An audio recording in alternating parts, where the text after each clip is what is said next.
நம பார்வதி பதையே ஹர ஹர மகாதேவா. தென்னாடுடைய சிவனே போற்றி, எந்நாட்டவர்க்கும் இறைவா போற்றி. சித் சபேஷா சிவசிதம்பரம். நம சிவகாம்யை ஜெகதம்பிகே. திருச்சிற்றம்பலம். பேசும் பொருளுக்கு இலக்கிதமாம் பேச்சிறந்த மாசில் மணியன் மணி வார்த்தை பேசி பெருந்துறையே என்று பிறப்பறுத்தேன் நல்ல மருந்தின் அடியன் மனத்தே வைத்து.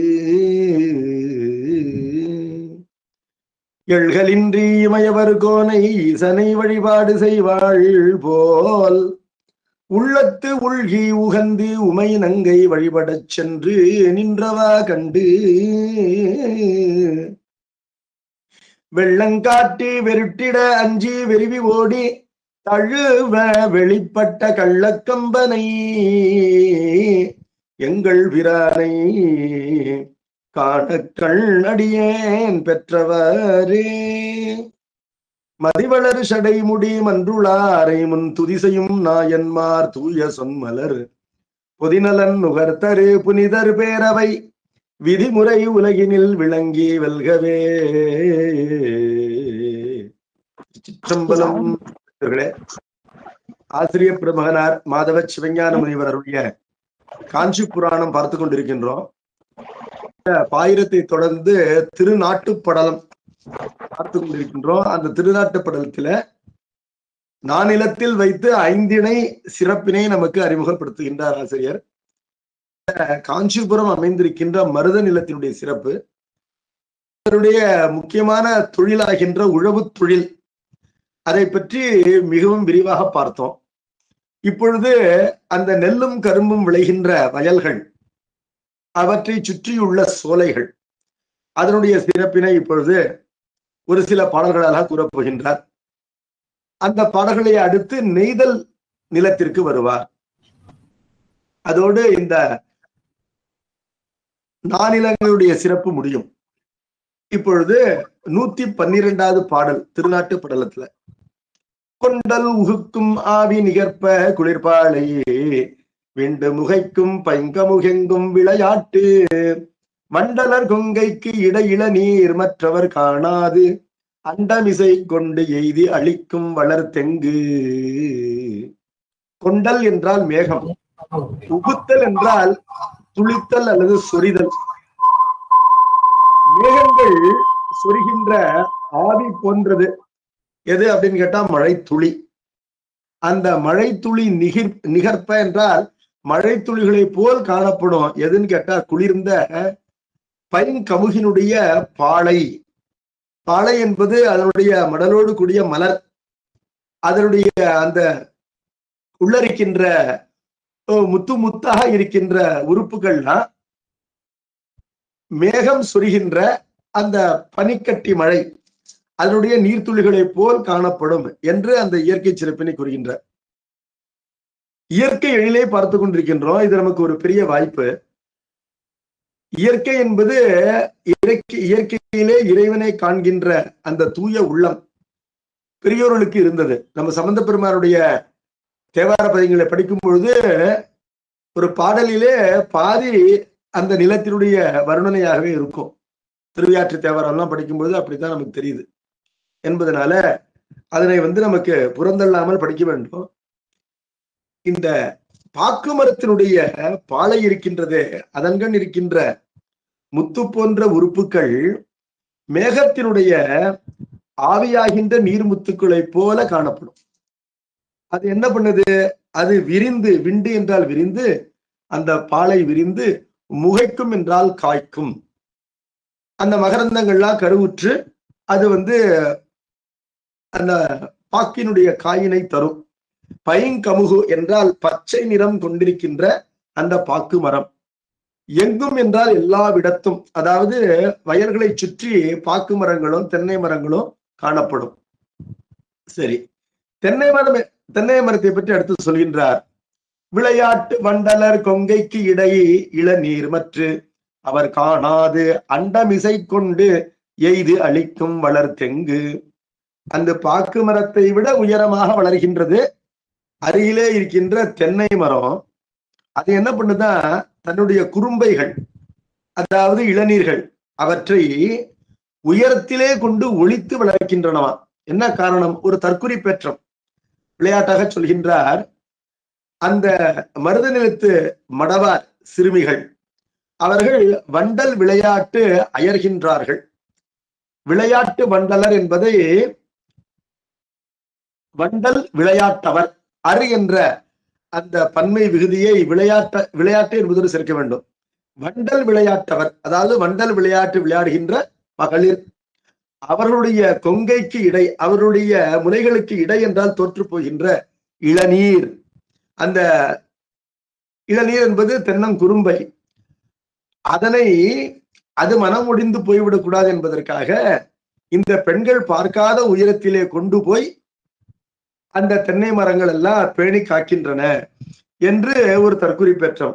மற்றவர் காணாது அண்டமிசை என்றால் வானத்தின் கண் கொண்டு, அப்ப தென்னை மரம் அவ்வளவு உயரமா வளருது. அதற்கான ஒரு தற்குறி பெற்றம் ஒரு காரணம் கற்பிக்கின்றார். இந்த பெண்களுடைய கொங்கைகளுக்கு தோற்று போன அந்த தென்னங்குறும்பைகளை அவர்கள் காணாத வண்ணம் உயரத்திலே வைத்து காப்பாற்றி வளர்க்கின்றது தென்னை மரங்கள். அழித்தல் என்ற சொல் காத்தல் என்ற பொருளை தரும். அடுத்து 113வது பாடல்.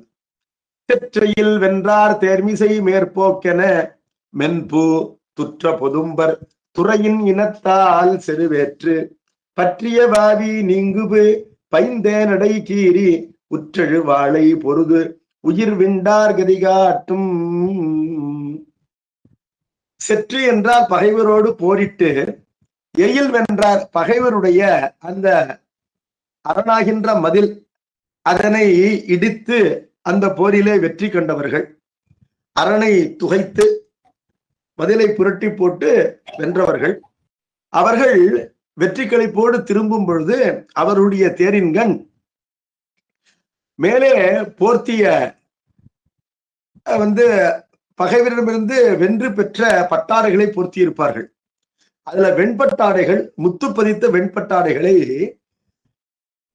இந்த தேருக்கு ஒரு ஆடை அணிவித்ததை போல, ஒரு விதானம் அணிவித்ததை போல, ஒரு மேற்கட்டி அணிவித்ததை போல, எப்படி அந்த சிலந்தியார் திருவானைக்காவிலே பெருமானுக்கு மேல் ஒரு மேற்கட்டி விதானம் அமைத்தாரோ, அதே போல ஒரு மன்னன் கூட அந்த தேருக்கு முல்லை கொடிக்கு தேரை அளித்தான் என்று பார்க்கின்றோம்.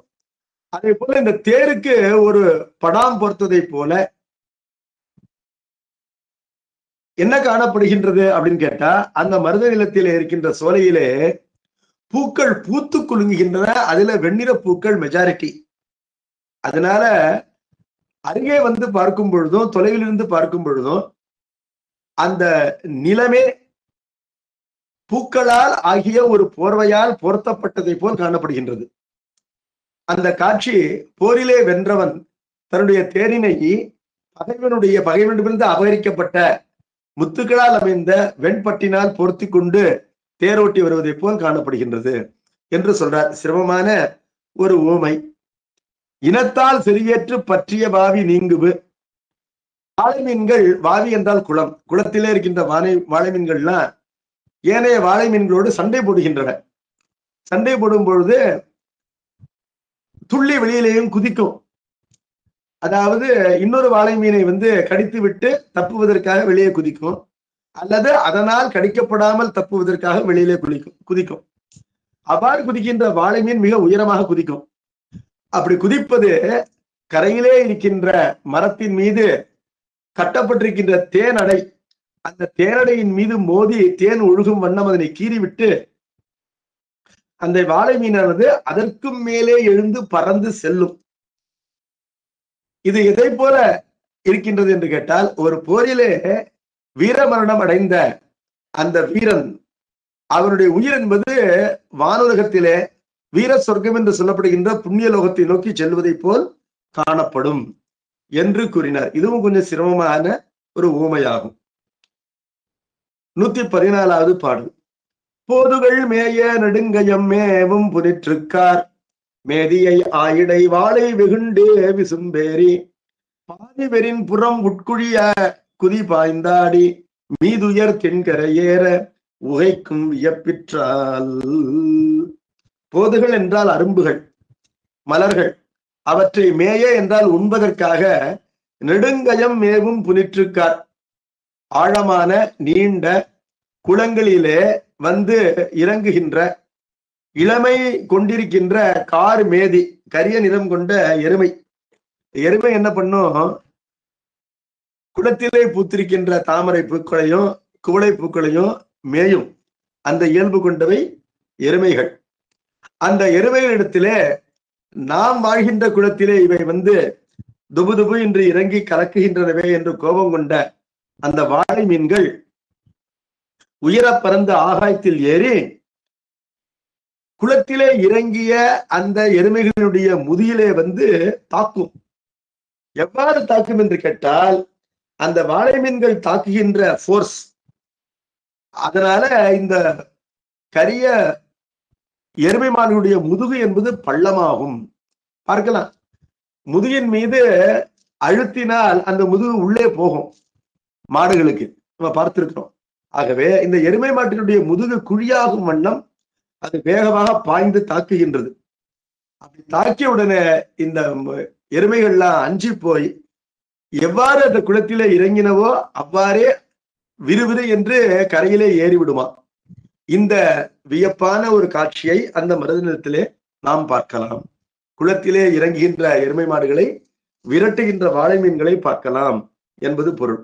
இப்பொழுது இந்த 3 பாடல்ல நமக்கு மருத நிலத்து கருப்பொருள் உரிப்பொருள் ஆகியவை எல்லாம் வந்திருப்பதை பார்க்கிறோம். நான் சொன்ன முதல் பாட்டுல பாக்கு மரம் தென்னை மரம் என்ற மர கருப்பொருள் வந்துள்ளது, மரமாகின்ற கருப்பொருள். அப்புறம் இந்த பாட்டுல மேதி எருமை என்ற விலங்கு கருப்பொருள் வந்திருக்கின்றது. இந்த கருப்பொருளை கொண்டு இந்த நிலம் மருத நிலம் என்றோ இந்த பாடலுக்குரிய திணை மருத திணை என்றோ நாம் அறியலாம். அடுத்தது 115வது பாடல். சுவையொளி ஊரொலி நாற்றம் என் 5 தொடர் பற்றி கவர்படு நெஞ்சில் திரை திரை தோறும் கடை நீர் நாய் துவள எழும்பா முறை முறைக்கு நீர் சுழல் காட்சி எவரும் இரும்பூதுர உள வேரித்தடமெங்கும். ஏரித்தடமெங்கும் என்றும் பிரிக்கலாம், வேரித்தடமெங்கும் என்றும் பிரிக்கலாம். ஏரித்தடம் என்றால் ஏரியோடு கூடிய இடங்கள், வேரித்தடம் என்றால் வேரி என்றால் தேன், அது தேன் சிந்துகின்ற மலருக்கு ஆகி வந்து மலர்கள் பூத்து குலுங்குகின்ற சோலைகளுக்கு ஆகி வரும். இப்படிப்பட்ட குளக்கரையிலும் சோலைகளிலும் என்ன காணப்படும் அப்படின்னு கேட்டா, அங்க இருக்கின்ற நீர்நிலைகளிலே நீர்நாய் என்பது ஒரு விலங்கு. அது என்ன பண்ணும், நீரிலே வந்து இறங்கி நீந்தி விளையாடும். அதே சமயத்திலே அந்த நீரிலேயே இருக்கின்ற சுழல், அந்த சுழலிலே சிக்கியது போல் காணப்படும். அது உண்மையிலே அந்த சுழலிலே வந்து சிக்கி மூழ்கி விடாது. ஆனால் கரையில் இருப்பவருக்கு எவ்வாறு காணப்படும், அந்த நீர்நாய் என்பது இந்த நீர்ச்சுழலிலே சிக்கிக்கொண்டு சுழல்வதை போல காணப்படும். இதற்கு என்ன ஊமை தரலாம் அப்படின்னு கேட்டா,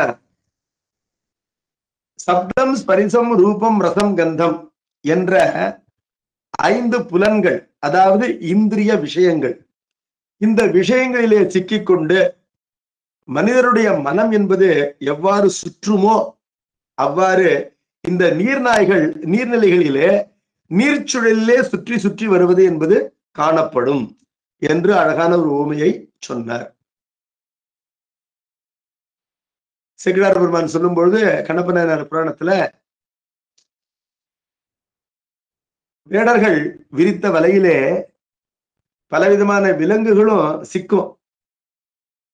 அது சிக்குவது என்பது எப்படி அப்படின்னு கேட்டா, இந்த 5புலனாகின்ற வலையிலே மனிதருடைய மனம் சிக்குவதை போல அந்த விலங்குகள் வந்து சிக்கும் என்று சொல்லுவார். அதனை ஒத்த ஒரு உவமை இங்கு சொல்லப்படுகின்றது.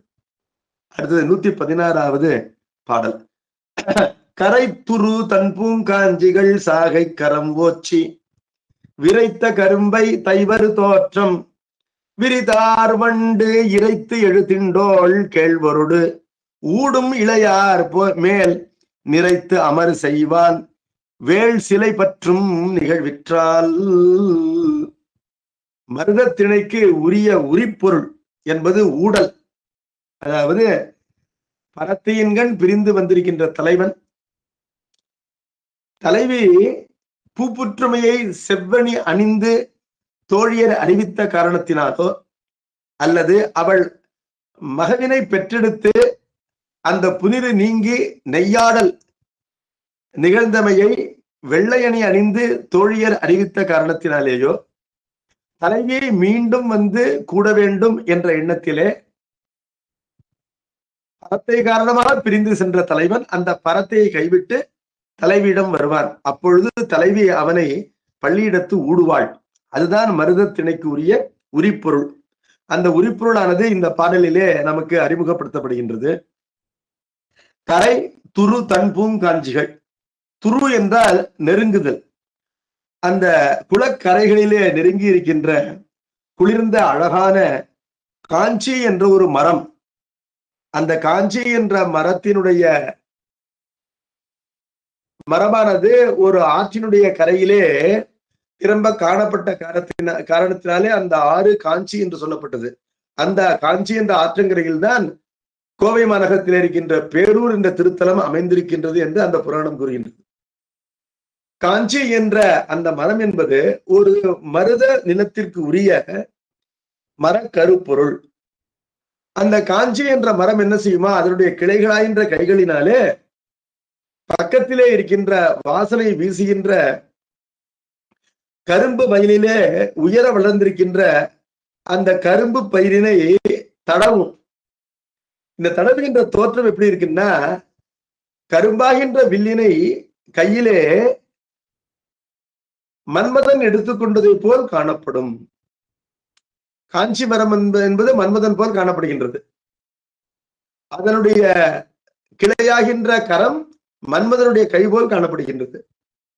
அந்த கரத்திலே தாங்கப்பட்ட கரும்பு வில்லை போல இந்த கரும்பு பயிர் காணப்படுகின்றது. திடீரென்று இந்த மன்மதன் ஏன் இப்பொழுது தன்னுடைய வில்லை கையிலே எடுத்துக்கொள்ள வேண்டும் என்று கேட்டால், ஆசை என்ற அம்பினை, அந்த அம்பு 5 மலர்களாகின்ற அம்புகள், அந்த 5 மலர்களிலே எந்த ஒரு மலரை அம்பாக மன்மதன் எய்தானோ, ஆடவர் மீது எய்தால் ஆடவருக்கு தத்தம் மனைவியர் மீது அன்பு பெருகும். பெண்டிர் மீது எய்தால் அந்த பெண்டிற்கு தத்தம் கணவர் மீது ஆசை பொங்கும். இவ்வாறு செய்வதனால அந்த அத்திரத்திற்கு மோக அத்திரம் என்று பெயர். அன்பினை விளைவிக்கின்ற அஸ்திரம். அதனை எய்ய தொடங்குகின்றான் மன்மதன். ஏன் அப்படின்னு கேட்ட, பரத்தையின்கண் பிரிந்து மீண்டு தன்னை காண வந்திருக்கின்ற தலைவனோடு அந்த இளம் பெண்கள் ஊடுகின்றார்கள். பெண்கள் தலைவரோடு ஊடுவது மன்மதனுக்கு பிடிக்காது. அவர்களை அணைத்து இன்புறுவதை தான் அவன் விரும்புகின்றான் என்பதனால இந்த ஆசையாய்ந்த மலரம்பினை அவர்கள் மீது தொடுப்பதற்காக மன்மதன் ஊடுகின்ற பெண்கள், அந்த பெண்கள் மீது இந்த அம்மினை போடுவதற்காக கையிலே வில்லினை தூக்கியதை போல் இந்த காட்சி காணப்படுகின்றது என்று இந்த பாடலிலே ஆசிரியர் நமக்கு ஒரு தற்குறிப்பேற்றம், இயற்கையிலே ஒரு அழகு காணப்படுகின்றது, ஒரு பிக்சரைசேஷன், அது இவ்வாறு காணப்படுகின்றது என்று அவர் நமக்கு போதிக்கின்றார் அப்படின்னு பார்க்கிறோம். அவ்வாறு போதிக்கும் பொழுது அந்த நிலத்திற்குரிய திணை, அந்த திணைக்குரிய ஒழுக்கம், அந்த ஒழுக்கத்தை நமக்கு அறிவிக்கின்றார். ஊடுதல் என்பது மருத திணைக்குரிய ஒழுக்கம். 117வது பாடல். மேதகு செவ்வணி தாங்கினர் செல்லும் மின் அன்னாரும் தீதர வெள்ளணி புண்டு செல் சேடியரானோரும் போதலும் மீழ்தலுமாய் புலி வீதிகள் எங்கெங்கும் காதல் செய் சேரி மடந்தையர் உள்ளம் கவல்விக்கும். திருக்கோவையாரை நாம் பாடம் கேட்டிருந்தோம் என்றால் இந்த பாடல்கள்லாம் நமக்கு எளிதிலே புரியும்.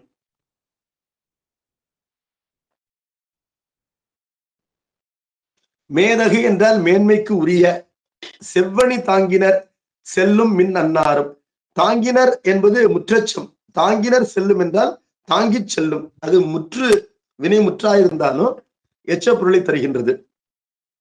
ஆகவே பெருமைக்குரிய சிவந்த ஆடைகளை அணிந்து தோழியர் என்ன பண்ணுவாங்க, தலைவன் காணும் வண்ணம் அந்த பரத்தையர் வாழ்கின்ற சேரியிலே வீதியிலே நடந்து செல்வார்கள்.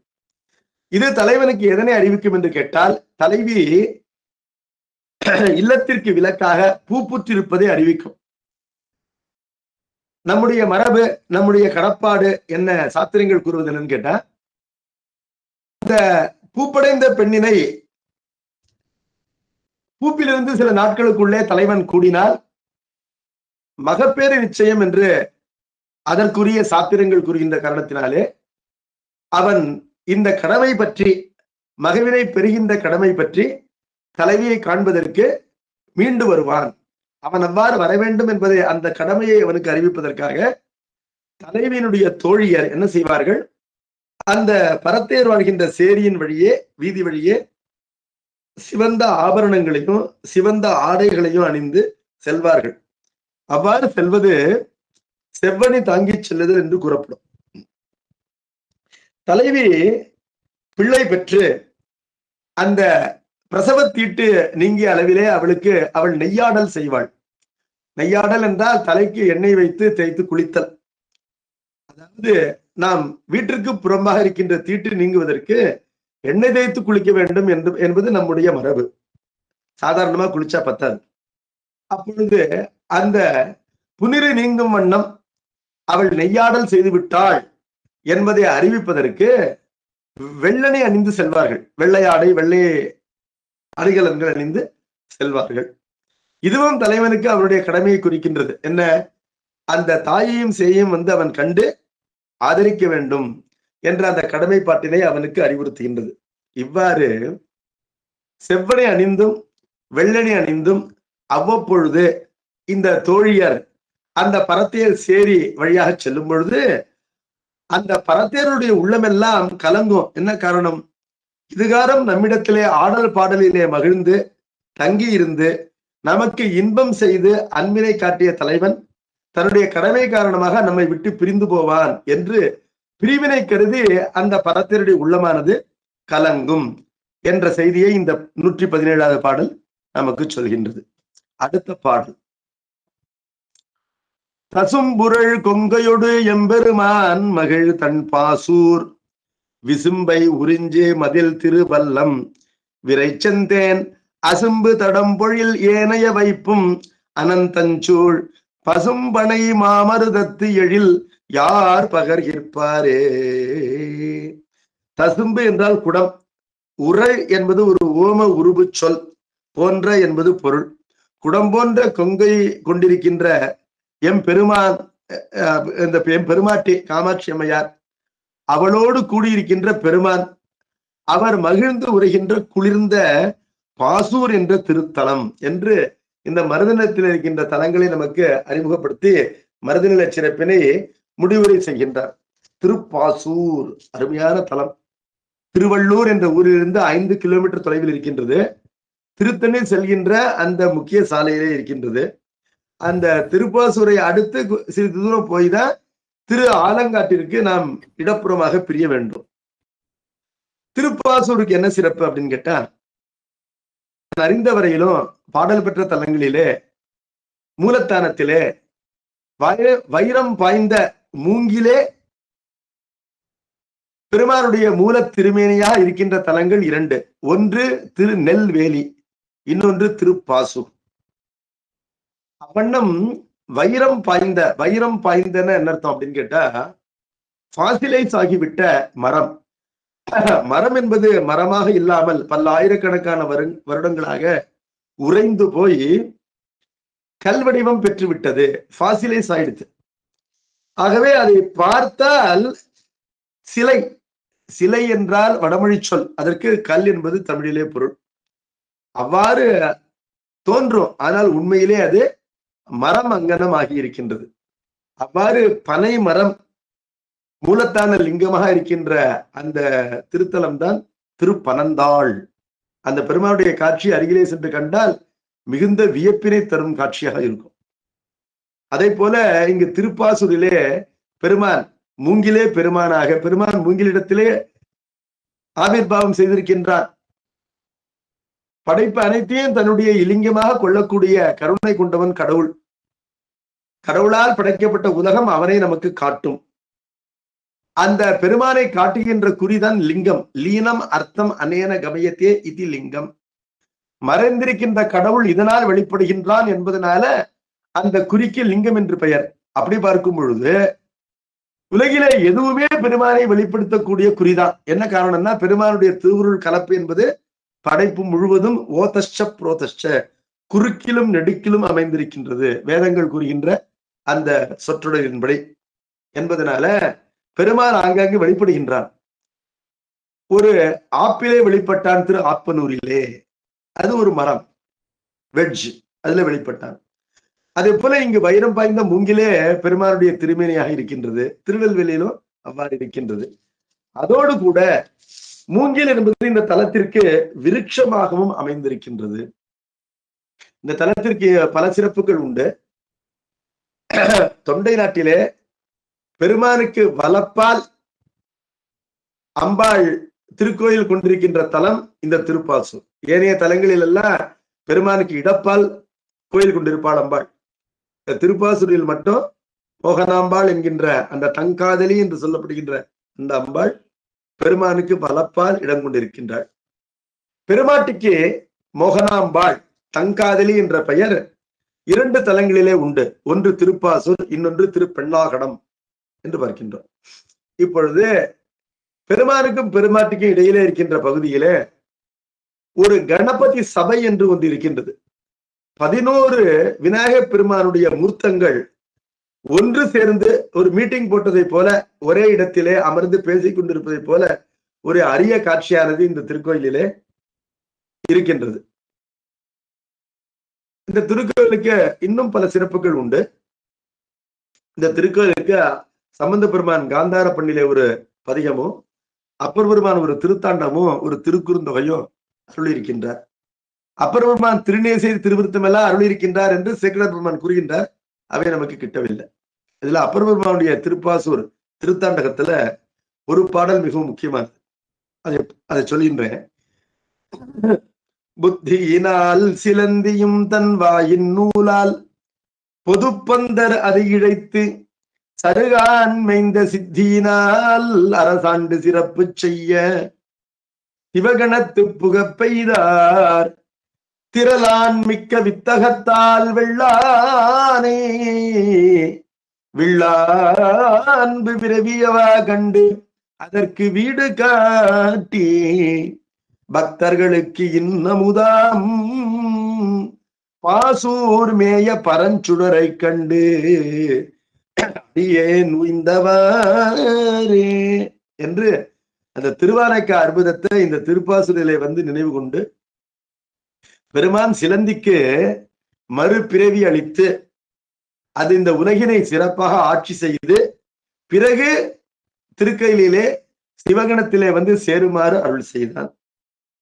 அந்த சிலந்தியினும் அறிவு மேம்பாடு கொண்டதான் வித்தகம். அந்த யானைக்கு மறுபிறவி அளிக்காமல் அந்த யானை பிறவியிலிருந்து நேரே விடு கொடுத்தான் என்ற ஒரு சூழ்ச்சிமத்தை சொல்கின்றார். அதாவது சிலந்தி சரியை என்ற மார்க்கத்திலே நிலை பெற்றிருந்தது. அதற்கு அடுத்த நிலையாகின்ற கிரியா மார்க்கத்திலே அந்த யானை இருந்தது. யானை தன் உயிர் பிரிகின்ற வரையிலும் இறைவனை பூசித்தது. அவ்வாறு ஒருவர் செய்தால் அவருக்கு வீடு பெறு நிச்சயம் என்று சம்பந்த பெருமான் திருவலிதாய தேவாரம் 8வது பாடலிலே கூறுகின்றார். பட்டபாடைப்பண் முதல் திருமுறையிலே 3வது பதிகம். உடல் இலங்கும் உயிர் உள்ளளவும் தொழ உள்ள துயர் போமே. அப்பொழுது சிவபூஜை செய்து கொண்டிருக்கும் பொழுதே அந்த யானையினுடைய உயிரானது பிரிந்தது. அதாவது மார்டைடம் டியூரிங் டியூட்டி. அப்ப இறைவனை அதை இறுதி நாள் வரை பூசித்தது என்பதனால அந்த கிரியா மார்க்கத்தில் நின்ற அந்த யானை வித்தகத்தால் வெள்ளானை வில்லா அன்பு என்றால் மாறாத அன்பு விரைவியவா கண்டதற்கு வீடு காட்டினார். அன்பிலே சிலந்தி ஒன்றும் குறைந்ததில்லை. ஆனால் சிலந்திக்கு ஒரு அவா இருந்தது. என்ன அவா?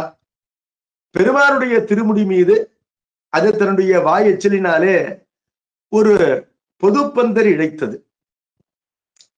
சருகுகள் அந்த பெருமான் மீது வந்து விழாத வண்ணம் அதனுடைய சதுரப்பாடு ஞானமுடைய ஒரு சிலந்தின்னு சொல்றாரு சேக்கிழார் பெருமான். அதனுடைய புத்திசாலித்தனம், புத்தியினால் சிலந்தி என்று கூறுகின்றார். என்ன புத்திசாலித்தனம்னா, எந்த சருகு பெருமான் மீது விழக்கூடாது என்பதற்காக அந்த வெண்ணாவல் மரத்தின் கீழே விற்றிருக்கின்ற பெருமானுக்கு அவன் திருமுடி மீது இது ஒரு மேற்கட்டி போல ஒரு பந்தல் போட்டதோ அந்த பந்தல் மீது அந்த சருகுகள், உதிர்ந்த சருகுகள் வந்து ஒரு வெதரிங் கோட்ஸ் போட்டதை போல அமர்ந்து பெருமானுக்கு மழையிலிருந்தும் வெயிலிலிருந்தும் கூட ஒரு ஷெல்டர், ஒரு காவலை அளித்தது.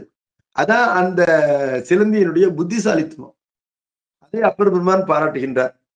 இதெல்லாம் பார்க்கும் பொழுது அந்த சிலந்திக்கு பெருமானுக்கு இவ்வாறு தொடர்ந்து தொண்டு செய்ய வேண்டும், தொண்டு செய்ய விடாமல் இந்த யானை குறுக்கே வந்து விட்டதே என்ற ஒரு ஏக்கத்துடைய இறந்த காரணத்தினால அது மறுபிரிவிலே சோழ சக்கரவர்த்தியாக வந்து, கொற்சங்க சோழனாக வந்து தன் உள்ளங்குண்ண மட்டிலும் பெருமானுக்கு நிரம்ப திருக்கோயில்கள் எழுப்பும் வண்ணம் அதனுக்கு அதனுடைய ஆசையை பெருமான் நிறைவேற்றி கொடுத்து பிறகு தன்னுடைய திருவடியினை கொடுத்தார். கைலாயத்திலே சிவகணத்து புகப்பெய்தார் என்ற உண்மைகளை எல்லாம் இந்த திருப்பாசூர் தேவாரத்தில நமக்கு அப்பர் பெருமான் காட்டி அருளுகின்றார். அப்படிப்பட்ட திருப்பாசூர் இந்த தொண்டை நாட்டினுடைய மருதநில தலம் என்பதை இங்கு நமக்கு சிவஞான முனிவர் காட்டுகின்றார். வேற என்ன தலம் இருக்கின்றது கேட்டா நிறைய தலங்கள் இருக்கின்றன. அதுல திருவல்லத்தை அடுத்து கூறுகின்றார். விசும்பை உறிஞ்சு மதில் திருவல்லம். உறிஞ்சுதல் என்றால் உராய்தல், ஆகாயத்திலே சென்று உராய்கின்ற உயர்ந்த மதில்களோடு கூடிய திருவல்லம் என்ற திருத்தலம். இது இந்த காட்பாடி வேலூர் அருகிலே இருக்கின்றது. வேலூரில் இருந்து சித்தூர் என்ற ஊர் வழியாக பெங்களூருக்கு செல்கின்ற பழைய சாலை, அந்த சாலையின் மீது பாலாற்றின் கரையிலே இருக்கின்றது திருவல்லம் என்ற திருத்தலம். இந்த தலத்திற்கும் பல சிறப்புகள் உண்டு. சேக்கிழார் பெருமான் இந்த தலத்தை பற்றி கூறும் பொழுது திருக்குறிப்பு என்ற புராணத்துல தீது நீங்கிட தீக்கலியாம் அவுணர்க்கு நாததாம் அருள் புரிந்தது.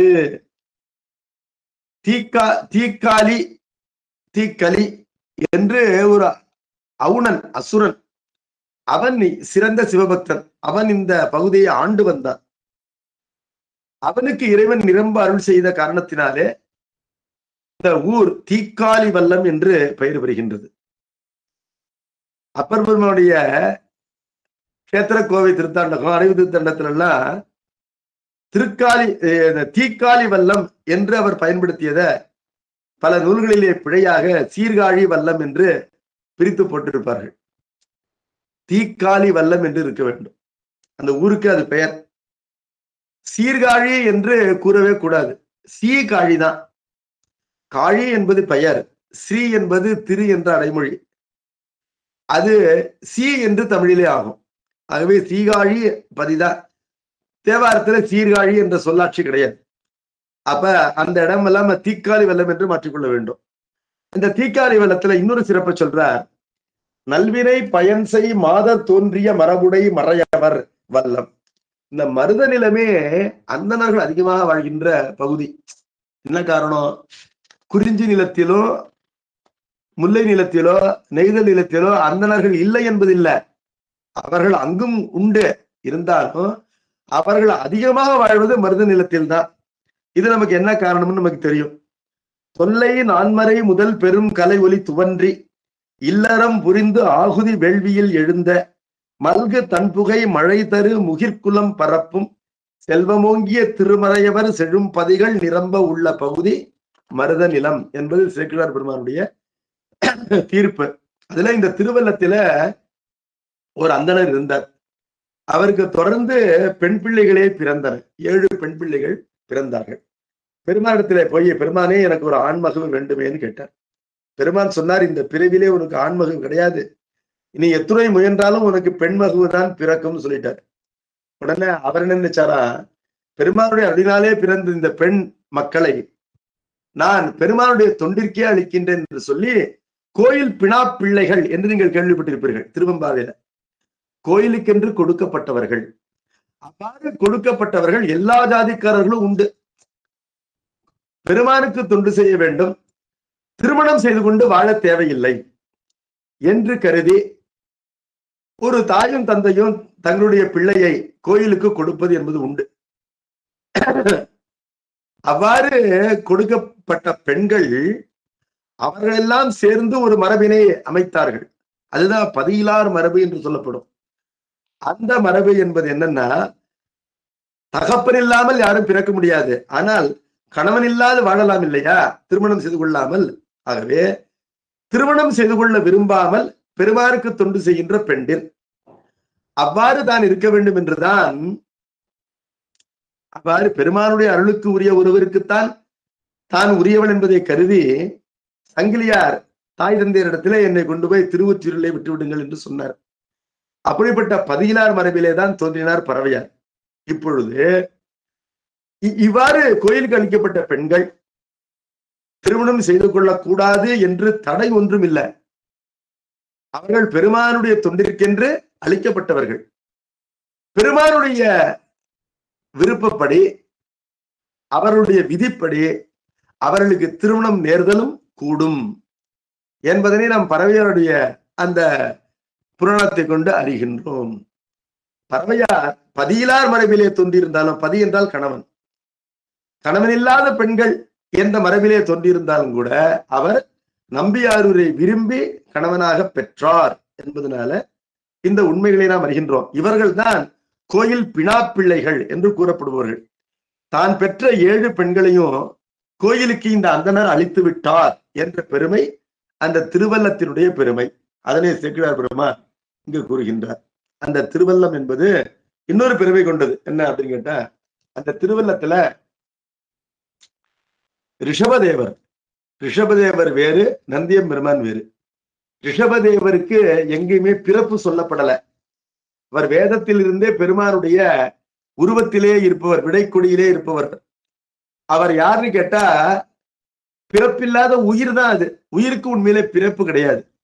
உயிர்கள் படைக்கப்படுவது என்பது அந்த கர்ம மலமானது நீங்கும் வண்ணம் உயிர்கள் அந்த வினை நுகர்ச்சிக்காக தனுகரண புவன போகங்களோடு படைக்கப்படுதல் என்பதை தவிர உயிர் உயிராக படைக்கப்படுவதில்லை. உயிர் உடம்போடு புணர்த்தப்படுதல் தான் படைப்பு என்று கூறப்படுகின்றது. ஆகவே பதி பசு பாசம் என்ற 3ம் அனாதி, இவை நித்திய பொருள்கள், இவை படைக்கப்படுகின்ற பொருள் இல்லை என்பதை காட்டுவதற்காக அந்த பசுவாய்ந்த ரிஷபதேவருக்கு பிறப்பு சொல்லப்படுவதில்லை என்று பார்க்கின்றோம். ஆனால் அதிகார நந்தி என்று சொல்லப்படுகின்ற நந்தியம்பெருமான் இருக்கின்றாரே, அவர் பூமியிலே சிலாத முனிவருடைய மகனாக பிறந்தவர். நம்மை போல அவர் திருவையாற்றிலே பிறந்து தவம் செய்து திருக்கயிலாயத்திலே பெருமானுடைய தெற்கு வாயிலுக்கு வாயில் காவலராகவும், பெருமானை பார்க்க வருகின்ற வானவர் மற்றும் ஏனைய அடியார் பெருமக்களை வரிசைப்படுத்துகின்ற, ஒழுங்குபடுத்துகின்ற தலைமையாம் தொண்டு, அதாவது தலைமை வகிப்பது ஒரு தொண்டுதான். அங்கும் அவருடைய அடக்கமானது காணப்படுகின்றது. அந்த தலைமையை காட்டுவதற்காக, அந்த தலைமையாம் உரிமையை காட்டுவதற்காக பெருமானாலே அளிக்கப்பட்ட பொன்மயமான ஒரு பிரம்பு மற்றும் ஒரு சுரிகை உடைவாள் இவற்றோடு விளங்குகின்றவர். பெருமானுடைய சாரூபியத்தை பெற்றவர், பெருமானை போன்ற உருவ எழிலினை பெற்றவர். அவர் பெருமானிடத்திலே ஒரு வரம் கேட்டாராம். பெருமானே, உன்னை போல உருவம் பெற்றிருந்தாலும் என்னுடைய முகம் மட்டும் குரங்கு முகமா மாற்றி அமைக்க வேண்டும். என்ன காரணம்னு கேட்டா, கண்ணாடி பார்க்கும் பொழுது நாம் பெருமான் என்ற எண்ணம் வந்து விடக்கூடாது என்பதற்காக என்று கேட்டதுனால அவர் பெருமானுடைய வரத்தின்படி முகம் மட்டும் குரங்கு முகமாக பெற்றார் என்பதை பார்க்கின்றோம். அந்த குரங்கு முகத்தோடு நந்தியம் பெருமான் காட்ட பெற்றிருக்கின்ற ஒரு திருத்தலம் திருவல்லம். எல்லாரும் அவசியம் தரிசனம் பண்ணணுங்கிறதுக்காக தான் இதெல்லாம் சொல்றேன். வேலூர்ல இருந்து நம்ம ஈஸியா போகலாம். இந்த திருவல்லத்துல இந்த விடைத்தேவர் இருக்கின்றாலே ரிஷபதேவர், அவர் பெருமான் பார்க்கின்ற திசையை நோக்கியே இருப்பார். பெருமான் கிழக்கு நோக்கி இருக்கின்றார், அவரும் கிழக்கு நோக்கி இருப்பார் என்றால் பெருமானுக்கு தன் புறத்தை காட்டிய வண்ணம் இருப்பார். ஆனால் இந்த ரிஷபதேவருக்கு முன்பாக பெருமானுக்கு அபிமுகமாக பெருமானை பார்த்த வண்ணம் மேற்கு நோக்கி கூப்பிய கரங்கள் 2, மேலே இருக்கின்ற 2 கரங்களிலே பெருமானை போல மானும் மழுவும் தாங்கி குரங்கு முகத்தோடு அதிகார நந்தியம் பெருமான் அங்கு காட்சியளிப்பார். அப்படிப்பட்ட திருத்தலம் திருவல்லம். இந்த விடைத்தேவர் ஏன் கிழக்கு நோக்கி இருக்கின்றார் என்பதற்கு ஒரு கதை சொல்கிறாங்க. அதாவது அங்கு அந்த நாட்டினை போரிட்டு வெல்வதற்காக பகைவருடைய படைகள் வந்த பொழுது நந்தியம் பெருமான் திரும்பி நின்று அந்த படைகளை விரட்டினார். தன்னுடைய ஹுங்காரத்தினாலும் மூச்சு காற்றினாலும் அந்த படைகளை விரட்டி பல மைல் தொலைவிற்கு அப்பால் தூக்கி எறிந்தார் பகைவருடைய படைகளை, அந்த நாட்டு மன்னனை காப்பதற்காக என்பதற்காக அவர் கிழக்கு நோக்கி காட்சி தருகின்றார். அப்பர் பெருமான் திருவையாற்றிலே திருக்கையிலே காட்சியை கண்டார். பொழுது அந்த திருவையாற்று கோயிலே கைலாய மலையாக காட்சி அளித்தது. அந்த கைலாயமாகின்ற வெள்ளி மலையிலே இன்னொரு வெள்ளி மலை படுத்திருப்பதை போல ரிஷபதேவர் இருப்பதை பார்த்தார். அந்த திருவையாற்றிலே தான் முன்பு செய்த தவத்தின் பயனை நுகரும்படி பெருமானுக்கும் இந்த ரிஷபதேவருக்கும் இடையிலே அடிக்கடி சென்று வந்து தொண்டு செய்கின்ற உரிமையோடு கையிலே பிரம்பையும் இடையிலே வாளையும் சொருகிய வண்ணம் ஒருவர் சென்று கொண்டிருக்கின்றார். அந்த நந்தியம் பெருமானையும் அவர் கண்டார் என்று கூறுகின்றார். இது எதற்காக? விடைத்தேவர் வேறு, நந்தியம் பெருமான் வேறு என்பதை நமக்கு அறிவிப்பதற்காக. ஆனால் நந்தி என்ற பெயர் அது எல்லோருக்கும் பொதுவாக இருக்கின்றது. பெருமானுக்கே நந்தி என்று பெயர். பெருமானுக்கு பேர் நந்தி என்பது பெயர். பெரிய நந்தி, அதாவது நந்தி என்ற திருப்பெயர் கொண்டவர்களுக்குள்ளேயே மிகப்பெரியவன் யார் என்று கேட்டால் பெருமான் தான். அப்ப பிறப்பிலே பேர் நந்தி என்று 2 இடங்களிலே அப்பர் பெருமான் பெயர்படுத்துகின்றார். திருமந்திரத்திலும் பேர் நந்தி என்று பெயரினாலே இறைவன் கூறப்படுகின்றார். நந்தியம் பெருமான் நந்தி என்று கூறப்படுகின்றார். நந்தி என்ற சொல்லுக்கு எப்பொழுதும் இன்புற்றிருப்பவன் என்பது பொருள். இந்த திருவல்லம் மற்றும் திருப்பாசூர் ஆகிய தலங்கள் இந்த மருத நிலத்தை சிறப்பிக்கின்ற தலங்கள் என்று நமக்கு சிவஞான முனிவர் கூறுகின்றார். சேக்கிழார் பெருமான் இன்னொரு தலத்தையும் நமக்கு காட்டுவார். அது என்னன்னு கேட்டா, அருவி தந்தசம் மணிகளும் புறவிலாய் மலரும் பருவி ஓடைகள் நிறைந்து இழி பாலியின் கரையின் மருவு கங்கைவாழ் சடைவர் மகிழ்ந்த மார்பேராம் பொருவில் கோயிலும் சூழ்ந்தது பூம்பனை மருதம் என்பது சேக்கிழார் வாக்கு. அந்த பாலாற்றினுடைய கரையிலே இன்னொரு திருத்தலம் இருக்கின்றது. அது திருமார்பேறு. அவருடைய பிள்ளையார் மற்றும் அவருடைய அரசுகள் இருவரும் பாடிய தலம். திருமார்பேற்றிலே திருமால் பெருமானை வேண்டி சக்கரத்தை பெற்றார் என்று வருகின்றது. அவர் தன்னுடைய கண்ணையே மலராக பூசையிலே அளித்து சக்கரத்தை பெற்றார் என்று திருவிழிமொழியிலே கூறப்பட்டிருக்கின்றது என்று கேட்டால், திருவிழிமொழியிலே பெற்ற சக்கரத்தினை பயன்படுத்துகின்ற ஆற்றலை இங்கு திருமார்பேற்றிலே பெருமானை பூசித்து பெற்றார் என்ற விளக்கமானது அந்த அப்பர் பெருமானுடைய தேவாரத்திலே மறைந்து கிடக்கின்றது. அந்த பாட்டை படிக்கும்போது நமக்கு தெளிவாக ஆகும். ஆகவே ஒருவன் ஒரு பொருளை பெறுவது போதாது, பெற்ற பொருளை எவ்வாறு பயன்படுத்துவது என்பதை அறியும் போதுதான் அவன் அந்த பொருளை உண்மையில் பெற்றவனாகின்றான் என்பதனால திருவிழிமொழியிலே பெற்ற சக்கராஜயத்தை முழுமையாக பெற்ற இடம் எதுன்னு கேட்டா திருமார்பேறு என்பதனால இந்த தலத்திற்கு திருமார்பேறு என்று பெயர் அமைந்தது. திருமாலுடைய பாக்கியம் என்பது அந்த திருத்தலத்தினுடைய பெயருக்கான பொருள். இப்படி பாசூர், திருமார்பேறு, திருவல்லம் உள்ளிட்ட பல சிவத்தலங்களையும் அடக்கிய அந்த தொண்டை நாட்டுடைய மருத நிலம், அதனுடைய எழிலினை யாரால் அறிந்து சொல்ல முடியும் என்று கேட்கின்றார் சிவஞான முனிவர். அடுத்தது நெய்தல் நிலத்தினை பற்றிய சிறப்பினை கூறப்போகின்றார். நெய்தல் என்பது கடலும் கடல் சார்ந்த இடமும்.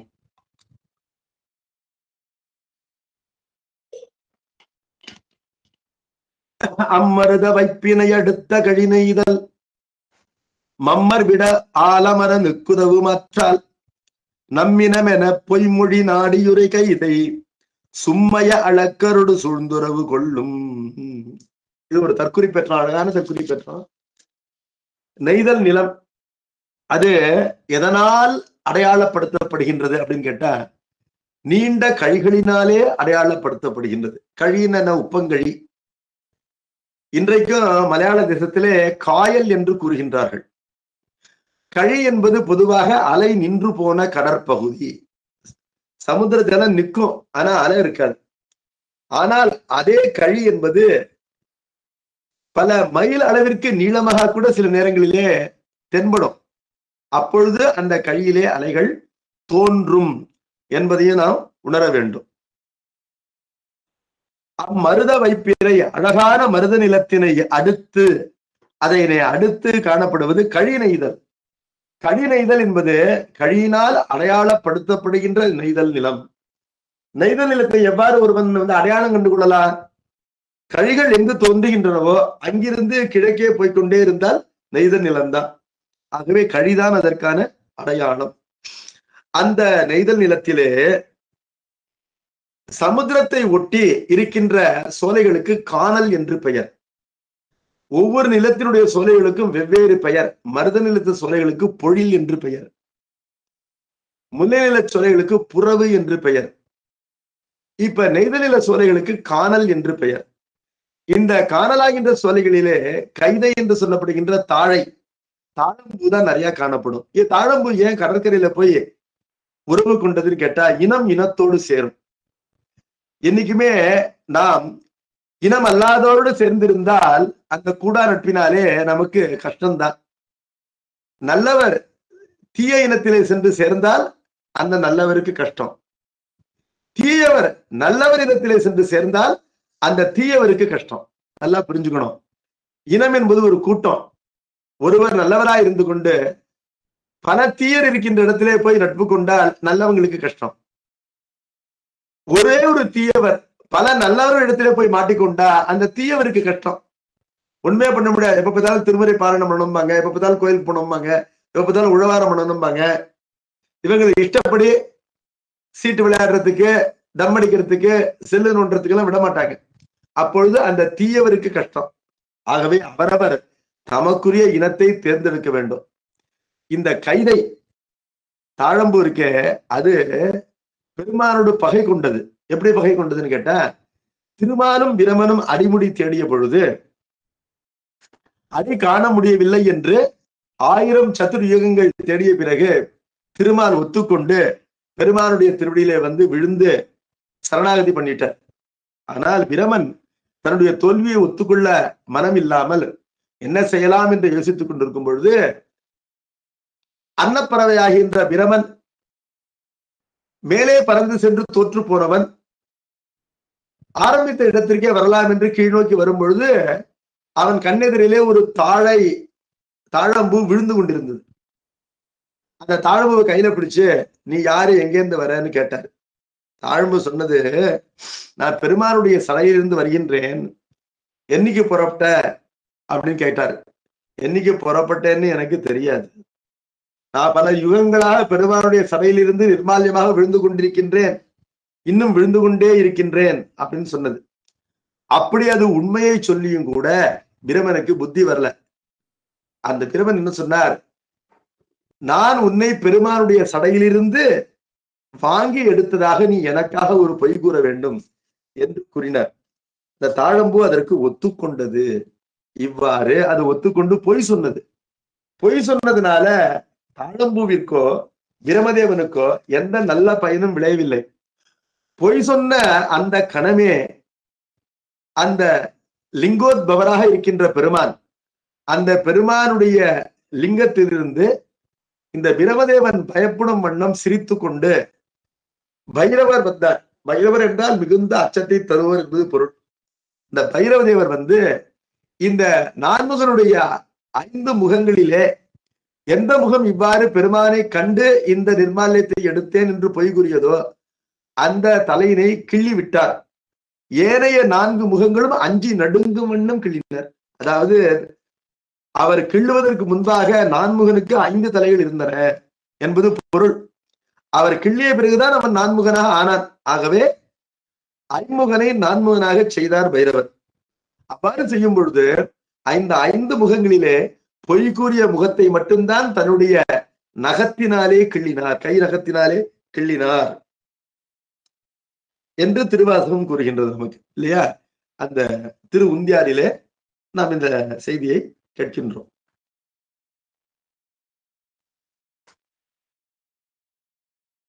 நல்ல மலரின் மேல் நான்முகனார் தலை ஒல்லை அறிந்ததென்று உந்தி பெற, உகிரால் அறிந்ததென்று உந்தி பெற. உகிர் என்றால் நகம்.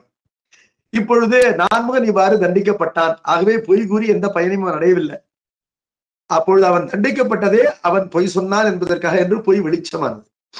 இப்பொழுது தாழம்பு பெருமானுடைய நிந்தைக்கு உரியதாயிற்று. அது பொய் சாட்சி சொல்லி ஒரு பொய்யனுக்கு துணை செய்த காரணத்தினாலே பெருமான் அதை சுடமாட்டேன் என்று தவிர்த்து விட்டான் என்று பார்க்கின்றோம். இப்போது தாழம்பு பார்த்ததாக நாம எங்க போய் சேரலாம் அப்படின்னு கேட்டா, இந்த கடல் இருக்கின்றதே இது கடையப்பட்ட காலத்திலே ஒரு கொடிய நஞ்சினை பெருமானுக்கு கொடுத்தது. ஆகவே இந்த கடலும் நம்மை போல் பெருமானுக்கு அபராதம் செய்திருக்கின்றது, குற்றம் இழைத்திருக்கின்றது. நாம் பெருமானுக்கு குற்றம் இழைத்திருக்கின்றோம். இந்த சமுத்திரமும் பெருமானுக்கு குற்றம் இழைத்திருக்கின்றது, உண்ணலாகாத நஞ்சினை கொடுத்து என்பதனால நாம் எங்கு சேர வேண்டும் என்றால், நாம் சேருவதற்கு உரிய சரியான இடம் என்பது சமுத்திர கரைதான் என்று சொல்லி, தாழம்பு என்பது எங்கு விளைகின்றது? இந்த நெய்தல் நிலையத்தில்தான் விளைகின்றது. அதற்கான காரணத்தை தற்குறிப்பேற்றமாக இவ்வாறு கற்பனை செய்து நம்முடைய ஆசிரியர் இங்கு கூறுகின்றார். மம்மர் விட ஆலம். விட ஆலம் என்பது விடம் என்றாலும் ஆலம் என்றாலும் ஒன்றுதான். அது ஒரு பொருட் பன்மொழி என்று தள்ளிவிட முடியாது. என்ன காரணம்னா, கடலை கடைந்த பொழுது கடைந்த காரணத்தினாலே ஒரு எலக்ட்ராலிசிஸ், ஒரு சர்னிங் ப்ராசஸ். கடலுக்குள்ள உப்பு இருக்கின்றது. உப்புல சோடியம் குளோரின் என்ற 2 அணுக்கள் இருக்கின்றன. ஒரு உப்பு கரைசலை ஒருவன் மின்சாரத்தை செலுத்தி கடைந்தான் என்று சொன்னால், சோடியம் குளோரின் ஆகிய இரண்டு எதிர்ப்புறங்களிலே வெளிப்படும். உப்பு என்பது உண்ணத்தக்க ஒரு உணவுப் பொருளாக ஆனாலும் கூட அந்த உப்பு கடையப்பட்டு அது அதனுடைய அணுக்கள் வேதிக்கப்படும் பொழுது, பிரிக்கப்படும் பொழுது உண்ணலாகாத நச்சாகின்ற குளோரினாகவும் சோடியமாகவும் பிரிகின்றன என்பது நமக்கு விஞ்ஞானம் காட்டுது. என்பதனால கடல் நீரானது கடையப்பட்ட பொழுது அதிலிருந்து அந்த கடைந்த காரணமாகவே அந்த எலக்ட்ராலிசிஸ்னால அந்த கடலில் இருந்து உண்ணத்தாகாத நஞ்சு உண்டாயிற்று. அது ஒரு நஞ்சு. இன்னொன்று, அந்த கடலை கடைவதற்கு மத்தாக 1000 தலை கொண்ட வாசுகி என்ற பாம்பினை பயன்படுத்தினார்கள். வாசுகி என்று இகரையிற்று பெயராக இருந்தாலும் அந்த பாம்பு ஒரு ஆண் பாம்பு. தில்லையில் நடமாடின்னு சொல்றோம். அது நடமாடி என்று இகரமாக முடிந்தாலும் நடமாடிவோன் யாரு? அவன் நடராஜ பெருமான் என்ற ஆண்மகன் தான்.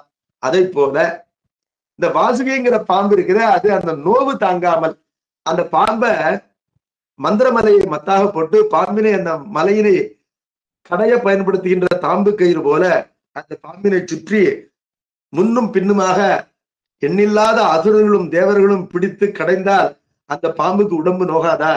அந்த பாம்பு தன்னுடைய நோவு தாங்காமல் தன்னுடைய 1000 முகத்தினாலும் தன்னுடைய விஷத்தினை கக்கினது. ஆகவே பார்க்கடலை கடைந்த பொழுது 2 விடங்கள் தோன்றின என்பதை காட்டுவதற்காக விட ஆலம் என்று கூறுகின்றார். விடம் என்பது முதலிலே தோன்றியது, அது வாசுகியிடத்திலிருந்து தோன்றியது. ஆலம் என்பது அதனை அடுத்து தோன்றியது, அது பார்க்கடலில் இருந்து தோன்றியது என்பதனால்தான் ஆலாலம் என்று கூறுவார்கள். ஆலகாலம் என்றால் 2 விடங்கள் என்பது பொருள். அந்த மம்மர் விட ஆலம் என்றால் மயக்கத்தை தருகின்ற அந்த 2 ஆலங்கள், அதாவது விஷத்தினுடைய ஜோடி. அதனை அரணுக்கு உதவுமாற்றால் அதனை சுவாமிக்கு சாப்பாடு போல கொடுக்கிறது எது? இந்த சமுத்திரம் என்பதனால நம் இனம். இந்த சமுத்திரம் என்பது நம்முடைய ஜாதி. என்ன காரணம்? இதற்கு சிவ துரோக புத்தி இருக்கின்றது, சிவனுக்கு அபராதம் செய்கின்ற தீய எண்ணம் இருக்கின்றது, நம்மை போலவே என்று சொல்லி பொய்மொழி நாடி உரை கைதை. பொய் என்று அறிந்தும் சொன்ன அந்த தாழம்பு, பொய் சொல்கின்றோம் என்று தெரிந்தே சொன்ன தாழம்பு. இப்பொழுது பொய் என்று அறியாது சொல்லிவிட்டால் மன்னிக்கலாம் போலும். பொய் என்று அறிந்தே சொன்ன காரணத்தினாலே அது மன்னிக்கலாகாத குற்றமாகின்றது. அது சும்மைய அளக்கருடு என்றால் சத்தம் போட்டுக்கொண்டே இருக்கின்ற அளக்கர் என்றால் சமுத்திரம். எப்பொழுதுமே யார் சத்தம் போட்டுக்கொண்டே இருப்பார்கள் சொன்னா, இந்த துரோக புத்தி உள்ளவர்கள் சத்தம் போட்டுக்கொண்டே இருப்பார்கள். இறைவனிடத்திலே துரோக புத்தி கொண்டிருப்பதனால இந்த சமுத்திரம் என்பது சத்தம் போட்டுக் கொண்டே இருக்கின்றது, அதோடு சூழ்ந்து உறவு கொள்ளும் என்பதனால அந்த நெய்தல் நிலத்திலே இது வளர்கின்றது, கைதையாகின்ற தாழம்பு என்று அந்த நெய்தல் நிலத்து அளக்கர் என்ற நில முதற் பொருளையும் கழி என்ற நில முதற் பொருளையும் கைதை என்ற பூ கருப்பொருளையும் இந்த பாடலில் நமக்கு காட்டுகின்றார் ஆசிரியர். கண்டல் மடலேற அலர் துற்று கமல் புன்னை உண்டு நரை காலம் அழி ஒத்துடன் இசைக்கும் வண்டுளர் அரும்பு விரி நெய்தல் மணமிசையும் குண்டு கழிமை பறவை நோக்கி மகிழ் கூறும். இது கொஞ்சம் சிரமமான பாடல். கண்டல் என்றால் அது தாழைக்கு இன்னொரு பெயர். மடல் ஏற என்றால் கண்டனுடைய தாழையினுடைய பூவினுடைய இதழ் என்பது நீண்டு இருக்கும் என்பதனால அதனை இதழ் என்று சொல்வதில்லை, மடல் என்று சொல்கின்றோம். இன்றைக்கு நம்ம வாழைப்பூ மடல் என்று சொல்கின்றோம், வாழைப்பூ இதழ் என்று கூறுவதில்லை. என்ன காரணம்? நீளமா இருக்கிறதுனால வாழைப்பூ மடல் என்று கூறுகின்றோம். அதே போல தாழம்பூ மடல். அந்த மடல் ஏற என்றால் அதிலே அருகிலே இங்கு தாழம்பூ பூமியிலே பூத்து காணப்படும். அருகிலேயே இந்த நெய்தல் நிலத்து மரமாகின்ற கரிய புன்னை மரம், புன்னை மரத்தினுடைய கிளைகள் எல்லாம் கருநிறம் கொண்டவை. அந்த புன்னை மரம் இருக்கு, அது முத்து போல அரும்பி பொன் போல மலரும் தன்மை கொண்டது. பிறகு அது எப்படி பவழம் போல காய்க்கும் என்று சொல்லப்பட்டிருக்கின்றது. அந்த புன்னை மரம் என்பது தன்னுடைய அரும்புகளை எல்லாம் இந்த கீழே இருக்கின்ற தாழ்ம்பு மடலிலே சொரியும். அலர் தூற்றும் என்றால் தூற்றுவ, தூற்றுவ என்பதில் இருக்கின்ற அந்த கடை குறைந்து தூற்று என்று இருக்கின்றது. கண்டல் மடல் ஏற, தாழம்புயினுடைய மடல் முழுவதும் நிரம்ப என்பது பொருள். ஏற என்றால் நிரம்ப. கமல் புன்னை, வாசனையான புன்னை மரம், புன்னை பூத்து விட்டதால் கமகமன்னு இருக்கும். அந்த கமல் புன்னை அலர் தூற்றும், இந்த தாழையினுடைய மடல்கள் நிரம்பும் வண்ணம் தன்னுடைய பூக்களை சொரியும். புன்னையினுடைய பூக்கள் சிறிய அளவிலே இருப்பதனால, சிறிய வடிவம் கொண்டதுனால நூற்றுக்கணக்கிலே அந்த பூக்களை சொரியும். சரி. உண்டு நரை காலும் அழி ஒத்துடன் இசைக்கும். நரை உண்டு, இந்த புன்னை மரத்தினுடைய பூக்களிலே இருக்கின்ற தேனை உண்டு. காலும் என்றால் உண்ட தேனை வெளியிலே உமிழ்ந்து விடும். எது? இந்த அழியா என்ற வண்டு அது மலரிலே தேனை உண்டு, பிறகு அதிகமான தேனை உண்டு பசி அடங்கின பிறகு மீந்திருக்கின்ற தேனை தான் அடையிலே உமிழ்ந்து தேனடையை உண்டாக்கும். அப்படிப்பட்ட அழி இருக்கின்றது, அது ஒத்து உடன் இசைக்கும் என்றால் அது இந்த புன்னை மரம் மற்றும் தாழை இவற்றோடு மனம் விரும்பி நல்ல இசையினை பாடும். ஒத்து உடன் இசைக்கும் என்றால் இவற்றோடு நட்பு கொண்டு இசையினை உண்டாக்கும் இந்த வண்டுகள் ஒலித்துக் கொண்டிருக்கும். அடுத்து வண்டுளர் அரும்பு விரி நெய்தல் மனம் இசையும். வண்டு உலர் என்றால் வண்டுகளாலே உலர்த்தப்படுகின்ற என்றால் மலர்த்தப்படுகின்ற அரும்புகள் விரி நெய்தல், அரும்புகள் மலர்ந்து காட்டுகின்ற நெய்தல் என்பது அந்த நெய்தல் நிலத்துக்குரிய மலர், கருநீல மலர். அந்த மலர் மனம் இசையும் என்றால் அதுவும் நல்ல மனத்தினை கொடுக்கும் என்பது பொருள். குண்டு கழி மேய் பறவை நோக்கி மகிழ் கூறும். குண்டு என்றால் ஆழம், ஆழமான கழி, உப்பங்கழி. அந்த கழியிலே மேய்கின்ற பறவை, அந்த கழியிலே இருக்கின்ற மீன்களை மேய்கின்ற பறவைகள் இருக்கின்றனவே, பெயர் சொல்லப்படல, ஆனால் அவை குருகளாகின்ற அந்த நெய்தல் பறவைகள் என்று கொள்ள வேண்டும். அவை இந்த இயற்கை காட்சியினை நோக்கி மகிழ் கூறும் என்றால் சந்தோஷப்படும் என்பது இந்த பாடலுக்கு பொருள். இந்த பாடலுக்கு சிலேடையினால இன்னொரு பொருள் இருக்கின்றது. என்ன பொருள்னா, கண்டல் மடல் ஏற. மடல் ஏறுதல் என்பது ஒன்று. அது என்னன்னு கேட்டா, பாங்கியர் கூட்டத்திற்காக தலைவன் தனக்கும் தலைவிக்கும் இருக்கின்ற களவினை தோழியாரோடு உயிர்த்து உணரும் வண்ணம் அவளுக்கு சிலவற்றை சொல்லி, பகலுக்குரிய இரவுக்குரிய ஆகியவற்றை வேண்டி தோழியிடத்திலே வந்து நிற்கும் பொழுது தோழியானவள் தலைவனை செயற்படுத்துவாள். அதெல்லாம் தலைவியை உனக்கு உன்னோடு சேர்த்து வைக்க முடியாது என்று பல பொய்யான காரணங்களை சொல்லி தலைவனை செயற்படுத்துவாள், தொலைவிலே நிறுத்துவாள். அப்பொழுது அவன் நான் மடலேறுவேன் என்று அவளை அச்சுறுத்துவான். மடலேறுதல் என்பது என்ன? ஒரு பனைமரத்தினுடைய பெரிய மடலினால் செய்யப்பட்ட ஒரு பொம்மை குதிரை, அந்த குதிரையின் மீது ஏறி ஊரிலே வருதல். அவ்வாறு வரும்பொழுது அவன் கையிலே தலைவினுடைய படத்தினை வரைந்து ஒரு எடுத்துக்கொண்டு வருவான். இந்த பெண்ணைத்தான் நான் விரும்புகின்றேன் என்பது பொருள். இவ்வாறு தங்களுடைய களவினை ஊரறிய அவன் செய்து விடுவான். இதனால அவர்களுக்கு ஒரு லாஸ் ஆஃப் ஃபேஸ் வரும். அவ்வாறு மடலேறுவேன் என்று அவன் எச்சரிப்பான். அவ்வாறு மடலேறி விட்டால் என்ன ஆகும்? அக்கம் பக்கத்தில் இருப்பவர்கள் அலர் தூற்றுவார்கள் என்பது பொருள். கண்டல் மடலேற, கண்டல் என்ற தலைவன் மடல் ஏற என்றால் மடல் ஊர்ந்து வர, கமல் புன்னை அலர்தூற்றும் என்றால் அக்கம்பக்கத்தில் இருக்கின்ற அவர்கள் எல்லாம் அலர்தூற்றுவார்கள் என்றால் பழி சேர்ப்பார்கள். அப்படி இருக்கும் பொழுது இது நிகழுமான்னு கேட்டா, மடல் ஏறுவேன் என்றவன் கூறுவானே தவிர உண்மையிலே மடல் ஏறி விட மாட்டான். அவன் அவ்வாறு மடல் ஏறிவிட்டால் அது அன்பின் ஐந்திணைக்கு அப்பால் பெருந்திணையாகி போகும். அவனை மடல் ஏற விடாமல் தோழியானவள் தலைவியை காப்பாள். அவ்வாறு அவனுக்கு உடம்பட்டு தலைவியை சேர்த்து வைப்பாள். அப்படி இருக்கும் பொழுது உண்டு நரை காலும் அழி ஒத்துடன் இசைக்கும். ஒத்துடன் இசைத்தல் என்பது உடன்பாட்டிற்கு தயார் செய்தல், உடன்போக்கிற்கு தயார் செய்தல். தலைவனே, நீ எவ்வளவு பரிசில் பணம் கொண்டு வந்தாலும் இந்த தலைவியை உனக்கு மனம் செய்து கொடுக்க மாட்டார்கள். தலைவியை பெற்றிருக்கின்ற பெற்றோர்களாகின்ற மூடர்கள் என்பதனால நீ இவளை அழைத்து கொண்டு உன் ஊருக்கு சென்று விடு என்று முதலிலே தலைவனை தயார் செய்து, பிறகு தலைவியை தயார் செய்வாள் தோழி. தலைவனை செய்த பிறகு தலைவியிடம் சென்று, நீ எவ்வளவு பிறவி எடுத்தாலும் இவனே உனக்கு கணவனாவான், ஆனால் இந்த பெற்றோர்கள் மறுபிறவியிலே உனக்கு பெற்றோர்களாக வருவார்கள் என்ற உத்தரவாதம் இல்லை என்பதனால அவன் விரும்பும் வண்ணம் அவனோடு அவன் ஊருக்கு செல்வாயாக என்று தலைவியையும் தயார்படுத்துவாள். இவ்வாறு இருவரையும் உடன்போக்கிற்கு, உடன்போக்கு என்றால் இலோப்மெண்ட், அந்த உடன்போக்கிற்கு தயார் செய்கின்ற செயலினை தோழி செய்வாள். அதே போல தோழி போல் இருக்கின்ற அழி வண்டி என்பது ஒத்து உடன் இசைத்தல் என்பது உடன்போக்கிற்கு தயார் செய்தல் என்ற பொருளினை சிலடையினாலே தருகின்றது. சரி, அவ்வாறு உடன்கொண்டு ஏகிய தலைவன் தன் ஊரிலேயே திருமணம் செய்து கொள்ளலாம், அல்லது உடன்போக்கிற்கு சென்ற தலைவன் இனி வேறு வழியில்லை அந்த தலைவனுக்கே தலைவியை மனம் முடித்து தரலாம் என்று தலைவியின் வீட்டிலே இருப்பவர்கள் இசையுங்கால் அவர்களுக்கு மதிப்பு கொடுத்து தலைவர்களுடைய இல்லத்திற்கும் வந்தும் மனம் செய்து கொள்ளலாம்.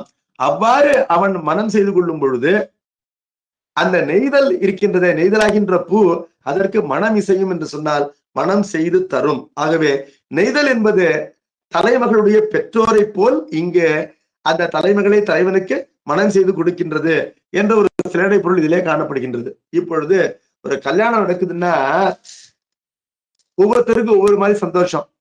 பத்திரிகை பெற்று அங்கு வருகின்ற எல்லாருக்கும் நல்ல அறுசுவை உணவு என்பது 3 வேளைகளுக்கும் பல நாட்களுக்கு கிடைக்கின்றது என்பது அவர்களுக்கு சந்தோஷம்.